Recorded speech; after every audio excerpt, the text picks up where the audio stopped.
Hello, everyone. I'm your host, Chris Garris, and welcome to the Transporter Room. Today, we have a very special guest joining us, Faith Howell. Faith is one of the associate producers for the Seventh Rule podcast. Thank you for making the time to come to the show today. So, how's your day been?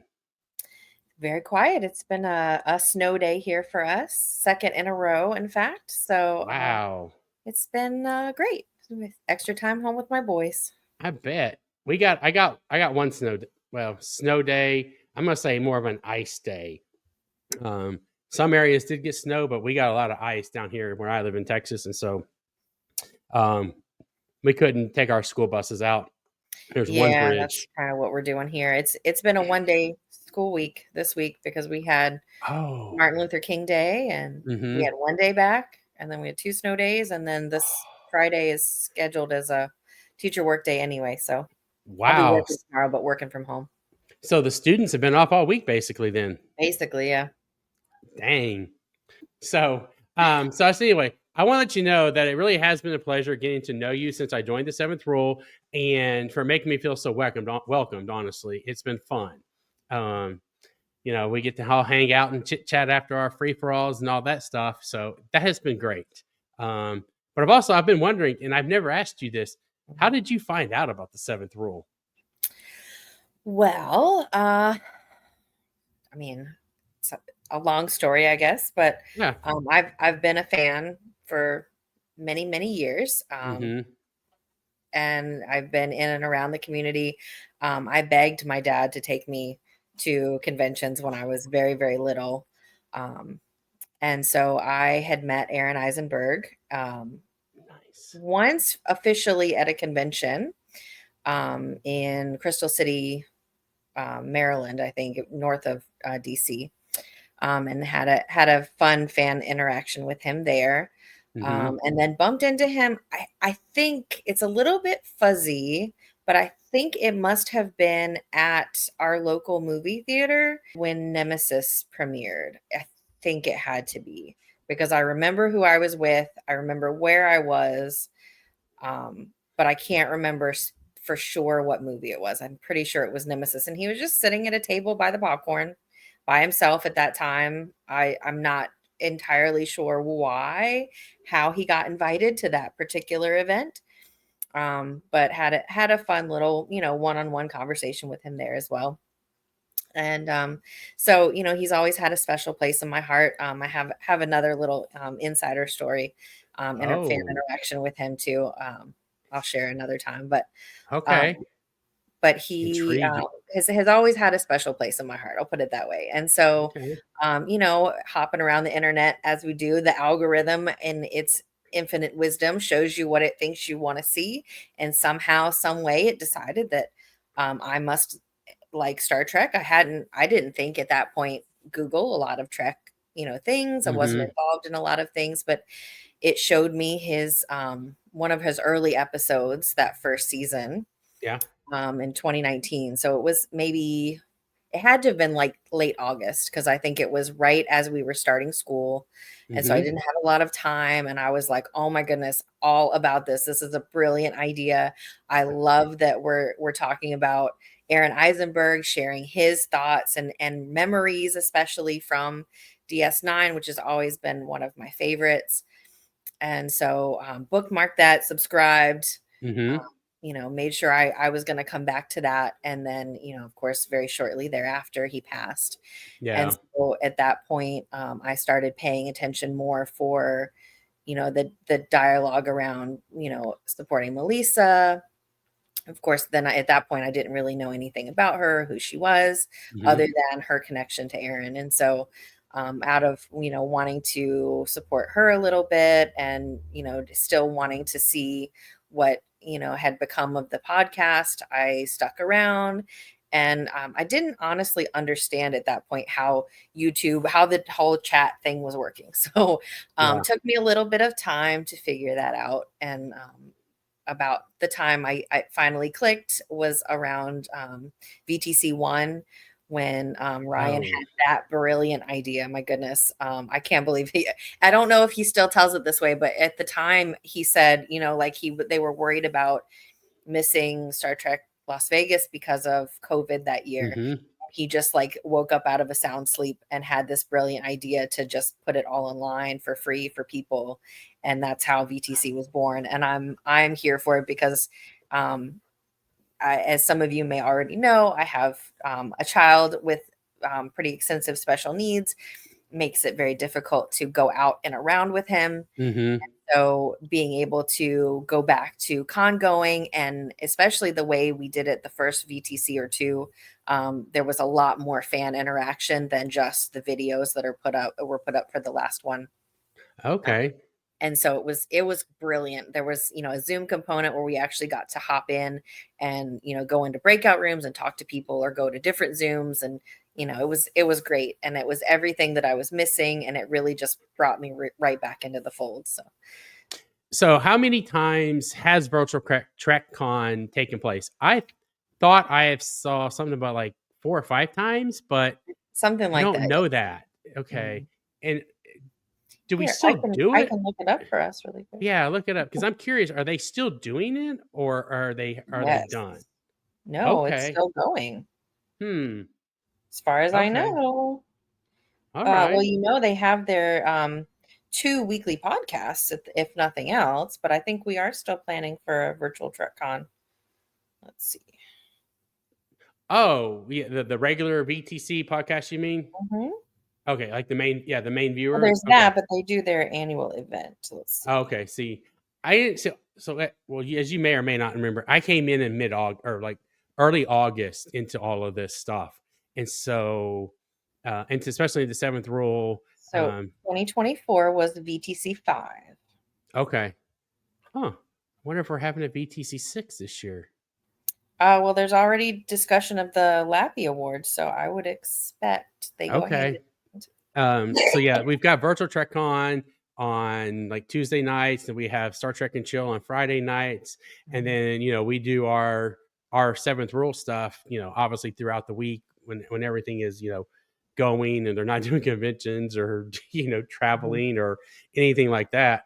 So I do enjoy those, getting to hang out with everybody and see everyone's opinions on the episodes that we're reviewing. What first drew you to Star Trek? To Star Trek. Well, I like I said, was born into it. I remember sitting with my dad in the recliner every Saturday morning, and we would watch, Garfield and Friends and all of whatever cartoon shows were on at that time. And then after the cartoons would go off, that like the Andy Griffith show would come on, and then right after Andy Griffith was Star Trek, the original series. And so I was watching that weekly at least before I could talk, and maybe more often, but I vividly remember sitting with him every weekend. And kind of just grew from there. I remember the excitement of there being new Trek when TOS came out. I don't know if I really remember watching it with them the first time, but I Mm-hmm. remember being, people around me being excited about it. Like it was a big deal. And I remember Encounter at Farpoint from a really young age, whether it was the first time or not, I don't know. Yeah. I But was 11 when it came out. I was, let's see, when Not it came out, 87. 87. I was born in 85. So you do the math on that one. Yeah, exactly. I think I was just short of 2. Yeah. Yeah, I did watch it when it came out Mhm. originally. And that was honestly, that's my first Star Trek series I got to watch. My family is, like I swear it was like, the soap dropped in the water, and they all just flow in different directions. So I've got family all over the country. Got you. And that's one thing that kind of brings us together, or did a lot when I was younger. Oh, cool. It's something that I knew I could talk to my cousins about, and Mm-hmm. they would at least understand what I was talking about if they didn't love it quite as much as I did. So Well, and that was me too. My cousins, I'm the third oldest of my family of the cousins, and so my 2 older ones, we all were into sci-fi as well, or all that type of stuff. Sci-fi. I didn't. I was too young with the Dungeons and Dragons at the time, but one of my oldest cousins, he got into that really well. I didn't understand it, and I'll be honest, I still don't understand it now, but it's not because I just haven't ever played it, and I don't really have a group to play it with. I just joined a club at school. oddly enough, and I got That's dragged into it because a friend of mine thought I might enjoy it, and I'm like, "How did I miss this in my high school experience?" But now I'm doing it again. It's fun. well, I mean, look at it. We actually, I mean, hello, at the creation conventions, they have a night for D and Mhm. D. Todd Stashwick runs that I sucker. was gonna say, yeah, because Todd Stashwick is Todd then, yeah. loves it. I actually, I didn't watch the whole thing, but I watched he did a D&D fundraiser Mhm, last year, and that mhm. was cool because he brought in, if I remember correctly, had Gates McFadden, Anson Mount, um, Celia Rosa Gooding. And those are the ones that I know there were more people. I can't remember, but those are the three big ones that I can remember off the top of my head right this minute. Oh, and Jack Crusher. I The know, Dang just it. remember he's the really, really nasty guy on, Outlander. Oh, okay. I was like, If he you was a haven't seen nasty that, oh my Picard. goodness, he is wicked, wicked in that show. Oh, mm, I started, but I never watched it completely. It was hard for me to Mhm, get into, but I need to give it another shot. mhm. Um, so okay, so that's good to know. So it was TOS, then TNG, and I know you So, mentioned and then sort of. then it was Voyager. Okay, Okay, so, because, um, at the time, I can't remember what channel was what at I mean, this is yeah, useless information from 30 years ago, but, um, Next Gen continued on the channel, probably CBS that it had been on for eons, right? correct. And UPN started with the birth of Voyager, and DS9 came over with it. Okay, Literally, UPN, for us at least, lived and died by Voyager. It opened the day Voyager premiered, and as far as I know, was gone very shortly thereafter. But since they were on separate channels, Next Gen was in reruns at the same time that DS9 was airing new episodes on a different channel. And so my dad already liked Next Gen. There was, all the controversy around DS9. And yep, then, so we would stay in, we would watch um, Next Gen while we were eating dinner.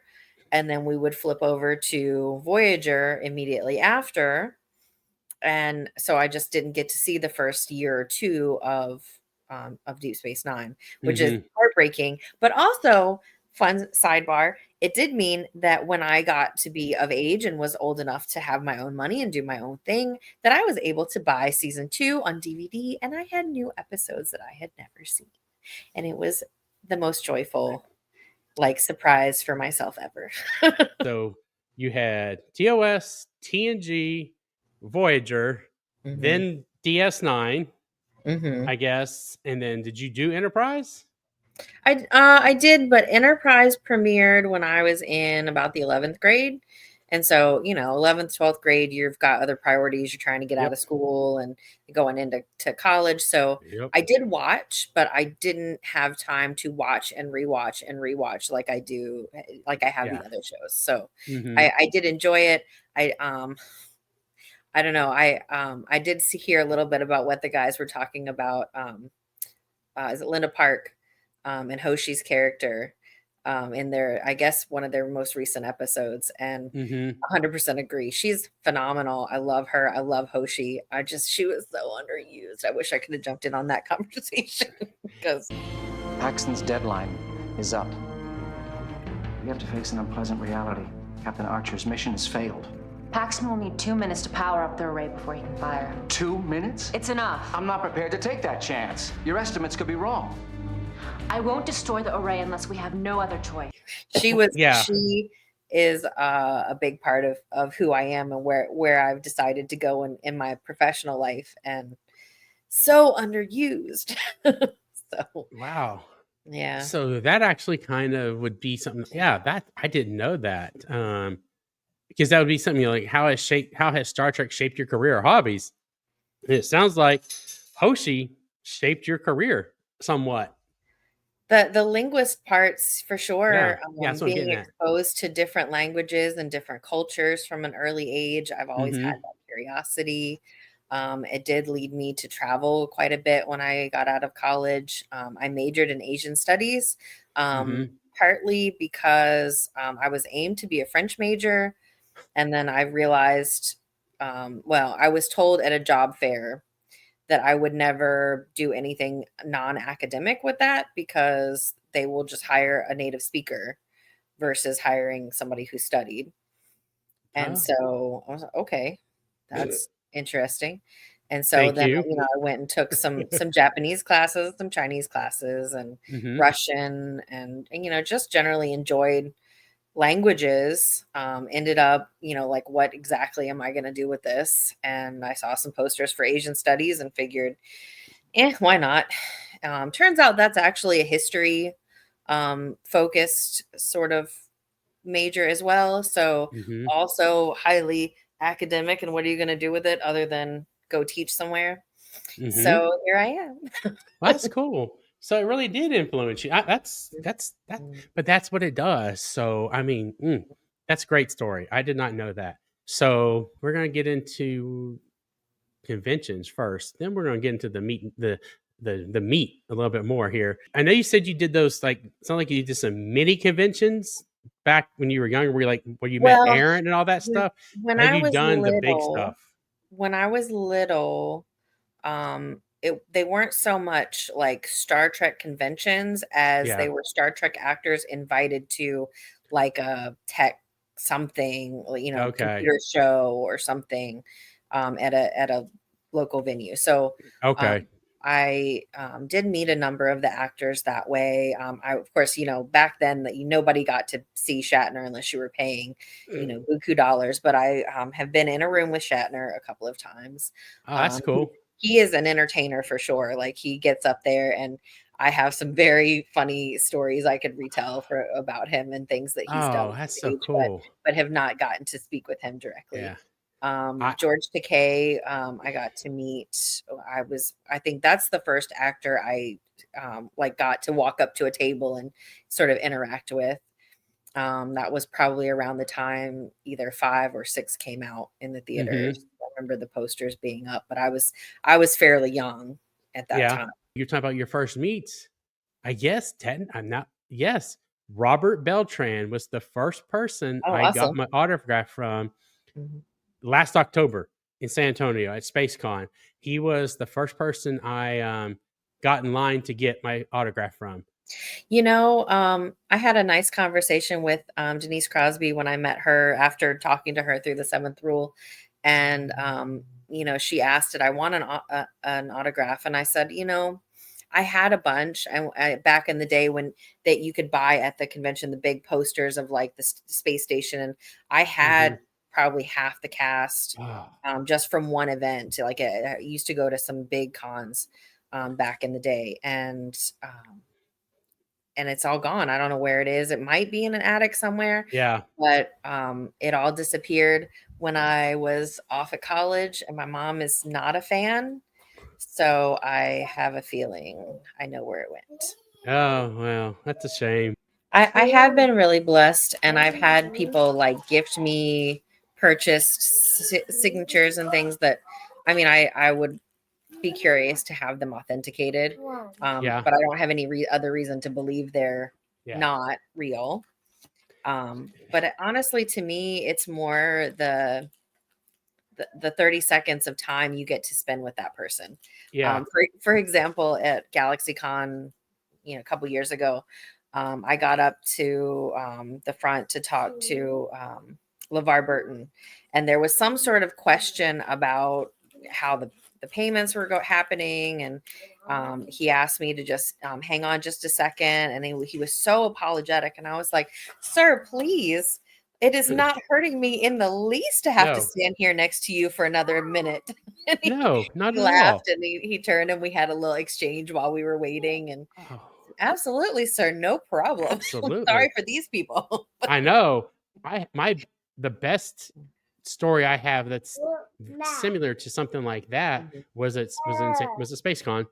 And so I went to Garrett's table Mm. and he was talking to somebody, and before he could get to me, he was drug off to go do some photo ops. I was Uh-huh. like, oh, dang it. Best And thing you so, can do in those situations is just wait where you are if you're not part of the oh, photo op, because you'll be I the did. first one when they get back. Oh, I did. Well, I And didn't then wait. photos don't take that long usually. Oh no. So I went, walked around, did some other stuff. Mhm. And so I go and I mosey on back over to where he was at. There was nobody there. And I went up there, paid him, got my autograph, all that stuff. And then we were all just talking. And he actually had his buddy. He said, "Hey, pull him up a chair." We sat there and all talked for about 45 minutes to an hour. Mhm. And he was just getting tell us stories. And you're Honestly, right. that's the best part. Like, the No, memories that you'll have from that time is absolutely. irreplaceable. Yeah, I know. So isn't DS9 your favorite series, or It is is at it this not? point in my life. I Okay. don't promise that it will always be that way, but at this point, all right. So can I tell you how I got onto DS9 being my favorite? Absolutely. So part of it was, like I told you before, how I hadn't seen all of it. And so it was the first DVD I went to when I started buying up the DVDs. And so about that time, I finished school. I majored in Asian studies, as I also mentioned. And so I was looking for something to do and get some experience so I could get a job. Well, I also had made a friend over in Korea. And so I thought, well, let me go teach English in Korea. It's a little bit longer story than that, but for time's sake tonight. Yeah. I was looking at Korea. So when I went over, I was planning to stay a year. I didn't know, I didn't even honestly consider what the TV situation would be like over there. And so I took DVDs with me. I took the entire run of Deep Space Nine. And so at that point, I had my little laptop. I had whatever little TV the school I was in provided me or not. And I had my DVDs. So I would play DS9, and I mean, because like weight's a factor, right? When you're flying internationally, I didn't have a lot. So I had a couple of Yeah. movies and I had DS9. And so I watched DS9 from beginning to end, and then I'd start over again. And I watched from beginning to end, and I start over again. Now at that point, because you're on DVDs, it would play to the end of that particular disc and finish, right? Now with Yes. streaming, I've somehow continued to do this since I have it on streaming, and it doesn't stop. It just continues to play until the TV times out or something else weird happens. But I can actually get through DS9 in about a week now, if I'm home and don't stop it, because it plays about a season a day. Because it's 45 minutes. It's not a full hour. True. So yeah, I can 7 I seasons. may have to try that. You I'm have to be curious home now. and you can't let it time out, but you can do it. And so I do. I miss it obviously because I'm not actively watching every True. minute of it. I'm not a lunatic, but but it's my safe comfort zone, And so at the very least, I play it at bedtime. So it might take me a Yeah. couple weeks if I only play it at bedtime. What's Well, one of your favorite DS9 episodes? it changes, and honestly, I come back to DS9 over and over again, partly because there are so many facets of it, and that when I'm stuck on something in life, that there's something there for me. Earlier on, of course, it was probably the Jake Nog, friendship dynamic and that coming of age piece. I've also come back to it, early in my marriage with the Keiko O'Brien, intercultural relationships, and trying to balance living where he needs to live for his job or living where I need to live for my job. Yep. And it's we're always, especially being since he's from Korea, we're always without one family or the other. We're always missing home somebody. So it's complicated. And so there's that piece. Then there's having children with special needs and the PTSD. You know, go back to watch season 7 of the Seventh Rule. It's all been said there, but having that, you know, PTSD portrayal and, you know, to kind of lean into when I was feeling lost at sea and not knowing what I was feeling and why I was feeling that way. And you know, too, going through, there are some episodes, they're not usually my favorite episodes, but they are episodes that definitely speak to me. Dr. Bashir, I presume, there's the mother's speech, like that gets me right in the gut every time, because that is exactly how I feel about Kyle. And if there was such a science that I could do to fix his challenges, Yeah. I think I would, without considering what would be after and how his life would change, that he wouldn't necessarily be the kid that I have grown to know and love, that he would be a whole different human being at that point. Then the episode where I think Time's Orphan, where Molly falls through the time portal. Oh, yes. And that one, I really feel like is like a commentary on therapy services and things. And I wish that they had done something different. I wish that they had done something more, but and I think I might have said this in the review of that episode already, but I feel like it's just it's a science fiction is ultimately limited by what we know at the time. So as much as I want it to be and do and show more, it is a product of its time. And so if it were remade today, I think it would be different. If it was remade in 100 years, it would be different, hopefully. Yeah. But well, and you talked about it showing its time, you know, that's like when we do our TOS reviews. Some of them are a little rough. But again, we have to, and me personally, I have to, you know, stop and think about, okay, that was made in 1966, 67, and the United States, the world was a different place. You do the best you can with what you know at the time. Ultimately, understands everything in life. Correct. And it does. And so, and even with that said, though, they still crossed a lot of barriers. That, for sure. If you know what it was like at the time, for sure, it was innovative and ahead of its time. It was. For the moment. It just maybe it did what it was supposed to do. Maybe it showed us a way to be and do better. And now we're doing better, and it looks bad in hindsight because we're doing better. Well, and as you probably know, you know, Nichelle Nichols, she wanted to quit the show. She was going to quit the show, but she ran into Martin Luther King. Oh, I love that story. Yeah, I'm not going to go into it because I don't know the full. I don't want to paraphrase it, but basically, she ran to him and he said, "You have to continue. You're representing us." And it just, and so she she stayed, and it was worth it. You had her on the bridge. Majel Barrett was the first officer, number one, but the network said that's not going to work. You know, so did I just see an eye roll over there? She was amazing. I love. I know. I know. But you know, again, it was a product of its time. My biggest regrets in life that I never got a chance to meet her. This is going to be a tough one. Really tough. Which Star Trek movie do you consider the best? The one with the whales. Duh. You and the whales. I mean, which one have I watched 100,000 times? Like every sick day that has ever been had. Obviously. Oh, I'm a boy, so you know I'm Wrath of Khan.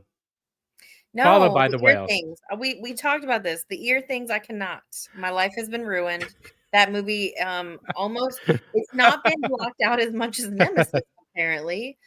Literally, I watched that recently. Did we talk about it or something? I had to Wrath of Khan? No, Nemesis. Not yet. Now we may have. We may recently have for talked about it something. just on our own group chat, but not on the channel. I don't remember why I felt like I had to watch it, but I felt like I had to watch it for something in the Mhm. last 6 months, 9 months maybe. And I was like, "Oh my god, I don't think I've ever seen this movie." Definitely Yeah. blocked all of it out except for the part where with Data, and that's it. That's all I remember. Thankfully, they fixed that little bug with Picard season 3 and season Yes, they 1, did. And that maybe that's why I rewatched it. Probably. I was like, probably. we're missing stuff. Yeah. So it was yeah, so that's probably why it was. So, what Star Trek technology do you wish existed today? Transporters. These are not hard Yes. questions. Somebody answered Transporters the same one. because well, I mean, all things being equal, would love a replicator. True. However, I also have skills and can cook for myself. However, I have family in all over the world and especially in foreign countries, Mhm. continents that are difficult to reach and time consuming. And if I Yep. could step on a transporter and be there in a minute, absolutely would do Yep. it in a heartbeat. That's my main reason for transporters is so that like literally But I want I it to could be like in real life, though I can't because it's not safe. But in theory, Mhm. if we could step into, Something. DS9 level safety Yep. No, on I the do space want that's mine. So transporter is my number 1. shuttle. Which alien species do you find most intriguing? There's a lot. I tend towards like the side characters that aren't as explored. So like That sounds like I would, Nog. well, yeah, but I would really love to know more about Morn and his I species and know. like how is he able to just hang out on, I mean, I guess technically we know for Morn specifically how he might be making that work. But, how is he able to just hang out all the time and just be in every episode? But, I love that. He's my favorite Easter He egg. has a belly. He has a stomach full of latinum. Well, yeah, clearly. So he All just his could, hair fell out. I know, Now we need to see a Lurian with, like, a full long, head of hair. voluptuous, Somebody like Vidal Sassoon type hair back in the yes. 80s. That's so cool. All right. Well, I'm gonna end it So on an upbeat no, note. okay, go ahead. Oh, do you got more? Well, I was gonna say I also really love, the half characters, Zial. Oh yeah, she I was mean, good. Spock is, the first, right? Oh Um, yeah, got Spock. Roxanne Dawson, Bellana Torres, those characters getting to mesh two different cultures is, I think, the Oh, most intriguing. I just thought of something, and we'll have to see if you get it. I don't see the resemblance between Nick Locarno. Oh yeah, I definitely do. Sorry. I think it's the same character. I think they wanted it to be the same character and they just I don't know what happened. It is the same character. Like we're all sitting here going, isn't that the same guy that in that he has the same backstory and just a I different name. just, He changed his name when he joined the Maquis to like hide out. That's all that yeah, happened. Clearly. I love that episode of Lower Decks. Hmm. The whole time, Boimler's like, I just don't see the resemblance. Yeah, I haven't watched that one near as much as I did see that episode. I just Yeah. haven't internalized. Oh, it's so funny. Yeah. Well, and then, you can't give up. And then now we know you cannot give Harry Kim 2 pips. It's bad news. Oh man, you watched the series finale, right? Because we talked about it, I think. Well, I know the seventh I've rule talked watched about, it till the end. I'm but just realizing that might be one of the ones that's hanging out there because I keep coming across stuff like I haven't finished Rings of Power yet either. I am okay. on the last episode, but I'm only getting it like 5-minute intervals because the boys keep popping in. Yeah. Ugh, and I want to Yeah. watch it. So I know I saw the part with Garrick and Bashir, and I saw the part with the multiple Mhm. Yeah. Yeah, I'm not But going I'm to spoil anything sure else. I'm just not going to say anything else. maybe Just I let you. watched it, but I just like wasn't. Yeah. It bounced off my forehead. Oh, I don't know how. It's a great series. I'm It going to is leave it at good. that. I'm sad that that's it. I hope I would love if it got picked up somewhere else. Save Lower Decks. Save Prodigy. That's what we need. Hey, I'm working on Prodigy still. That's Prodigy right. for life. Okay, and we get more. Though it is a nice little circle right now. Mm-hmm. I Well, want and to they did finish circle it Lower out. Decks out If in a this is good it, way. it's perfect. But Yes, also want more. correct. And they can do that now. So, all right. Well, I'm going to let you go. I know you got, it's getting kind of late there for you, and you actually have to go to work tomorrow. Well, I have to Sort work of. tomorrow. I have to True. go You have to anyway. work tomorrow. Lucky you. I have to go to work tomorrow. So, anyway. All right. Well, I will talk to you later. And I thank you so much for joining me tonight and, and just talking about the thing that we love the most, which is Star Trek. Thanks for having me. I really appreciate Oh, it. you're welcome. I'll talk to you later. Bye.